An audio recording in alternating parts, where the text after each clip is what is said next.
नमस्कार शेतकरी मित्रांनो. आज मी आलेलो आहे सोलापूरमधील एका शेतकऱ्यांच्या कलिंगडच्या प्लॉटला व्हिजिट देण्यासाठी. ह्या शेतकऱ्यांनी जवळपास 2 एकरवरती कलिंगडची लागवड केलेली आहे आणि जवळपास आत्तापर्यंत झालेले ते 12 ते 13 दिवस झालेले आहेत प्लॉटला. तर तुम्हाला ह्या व्हिडिओमध्ये दाखवणार आहे की 12-13 दिवसात कशी कंडिशन आहे प्लॉटची आणि आत्तापर्यंत प्लॉटला काय काय केलेलं आहे आणि इथून पुढं काळजी काय घ्यायची, जे की थ्रिप्स आणि रोगांचा अटॅक कमी व्हावा आणि जो काय झालेला आहे तो कशा पद्धतीनं कंट्रोल करायचा. तर आता आलेलो आहे प्लॉटमध्ये. तर बघा 13 दिवसाच्या मानानं जर ह्याची वाढ जर पाहिजे म्हटलं तर हे पहा अशा पद्धतीनं वाढ झालेली आहे. ही जी काय वाढ 13 दिवसाच्या मानानं म्हणावी तशी नाही. ह्याच्या पाठीमागं पण एक कारण आहे, तुम्हाला सांगतो. हे बघा, आता हा वेल आहे. तर बघा ह्याच्या 2 पानातील अंतर, जे की आंतरकांडी म्हणतो, या आंतरकांडीचं अंतर बघा किती लहान आहे.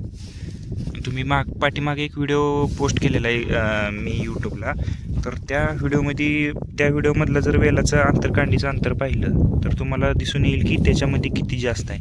याच्यात बघा आंतरकांडीमधील अंतर हे बरंच कमी आहे. तर हे कशामुळे होतं आहे, तर सध्या हिवाळ्याचं दिवस चालू आहेत आणि थंडीचं प्रमाण पण तुम्हाला माहितीच असेल की बऱ्यापैकी थंडीचं प्रमाण वाढलेलं आहे. तर थंडीमध्ये काय होतं आहे, जे की कलिंगडची वाढ ही जास्त प्रमाणात मंदावते, म्हणजे वाढ कमी होते.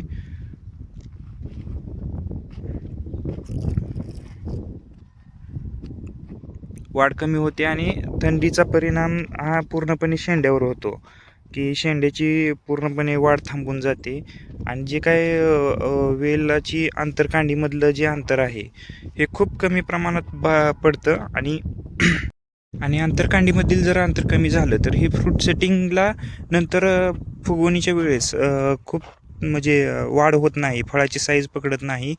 त्याच्यामुळं जी काय क्वालिटी म्हणतो तशी आपल्याला भेटत नाही नंतर फळाची. मग याच्यासाठी उत्तम पर्याय काय करायचं म्हणलं तर जे वॉटर सोल्युबल खतं आहेत, जे NPK 19-19 वगैरे असेल, तर ह्याचं थोडं प्रमाण ह्या अशा कालावधीमध्ये वाढवावं लागतं.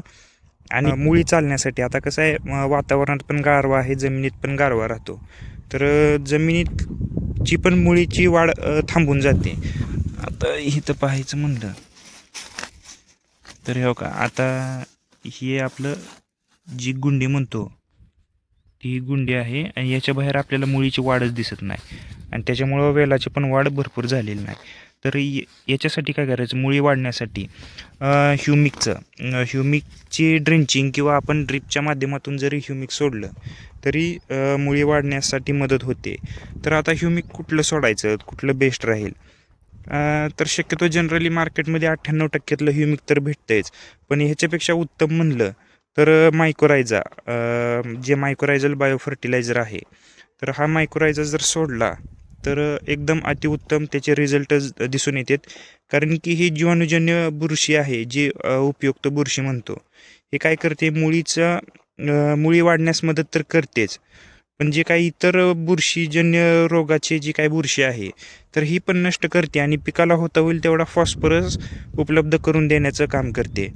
आणि फॉस्फरसचा रोल म्हणजे कशामुळे लागतो फॉस्फरस मुळीला, तर ज्यावेळेस पिकामध्ये किंवा जमिनीमध्ये फॉस्फरसची लेवल जास्त राहते किंवा उपलब्ध फॉस्फरस जास्त असतो, तर तशा कंडिशनमध्येच मुळीची वाढ पण चांगली होत असते. त्याच्यामुळं मायक्रोरायझा हा मुळी वाढीसाठी अतिउत्तम आणि बेस्ट मानला जातो. तर मायक्रोरायझाचे रिझल्ट हे 100% मुळी वाढीसाठी दिसून येतात.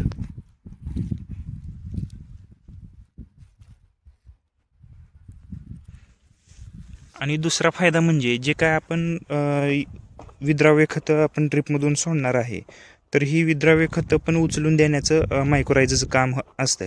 म्हणजे मायक्रोरायझामुळे मुळी वाढणार आहे आणि मुळी जेवढी जास्त प्रमाणात पसरेल ही तेवढं मुळीचं कार्य, अपटेकचं कार्य वाढत राहत असते. त्याच्यामुळे जे काही विद्राव्य खतं सोडणार आहे हे पूर्णपणे 100% अपटेक करून देण्याचं पण काम हे मायक्रोरायझाचं असतं.